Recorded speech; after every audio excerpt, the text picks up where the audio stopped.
কিছু দেখা শেষ, সামনে দেখবো আল কোরআনের বাংলাদেশ।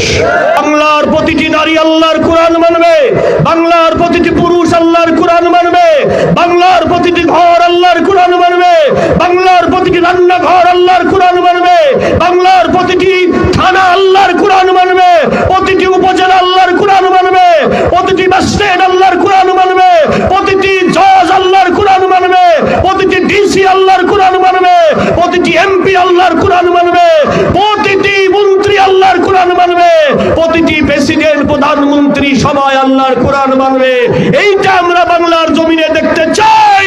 কে কে চান? দুই হাত তুলে আল্লাহকে দেখা।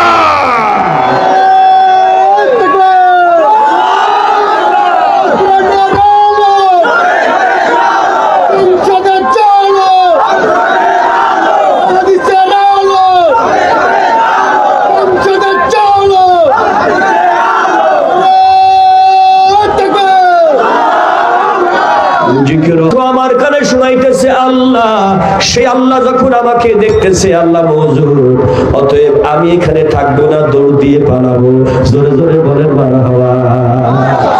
হযরত ইউসুফ আলাইহিস সালাম যখন চোখ মেলেছে তখন দেখতে পাচ্ছে যে আজিজা মিশরের বউ জুলাইখা একটা কাপড়ের টুকরা দিয়া একটা পুতুলের মাথা চোখ ঢেকে দিচ্ছে। হযরত ইউসুফ জিজ্ঞেস করে, জুলাইখা এটা কি করতেছো? তখন আল্লাহর বান্দি বলতেছে, একে আমরা ভগবান মানি, যেহেতু আমরা এখন শয়তানি করব তাই ভগবান দেখে ফেললে গুনাহ হয়ে যাবে। ভগবান দেখে ফেললে কি হবে? গুনাহ হয়ে যাবে। এজন্য ভগবানের চোখ দিলাম ঠিকই, চোখটা ঢেকে দিল। জোরে বলবেন না নাউজুবিল্লাহ। মাটির পুতুলের চোখ ঢেকে দিলে যদি ভগবানের চোখ বন্ধ হয়, তাইলে কেমন ভগবান এখন চিন্তা করে? হযরত ইউসুফ বলে, আমি এমন আল্লাহর ইবাদত করি যে আল্লাহর চোখ আসমান জমিনে কোনোভাবেই তার নজর ফাঁকি দেওয়া যায় না। জোরে বলেন তাই না? ইন্নাল্লাহা লা ইয়াখফা আলাইহি শাইউন ফিল আরদ ওয়ালা ফিস সামা।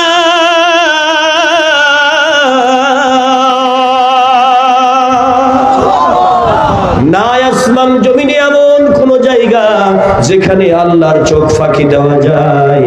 কিন্তু জুলাইখা পুতুলের মাথায় কাপড় চাপিয়ে দিয়ে চোখ বন্ধ করে দিয়ে ভগবান থেকে, গুনাহ থেকে বাঁচতে চাই বলে, একে আমরা ভগবান মানি, আমরা এখন শয়তানি করব, এজন্যই ভগবানের চোখ ঢেকে দিলাম যাতে গুনাহ না হয়।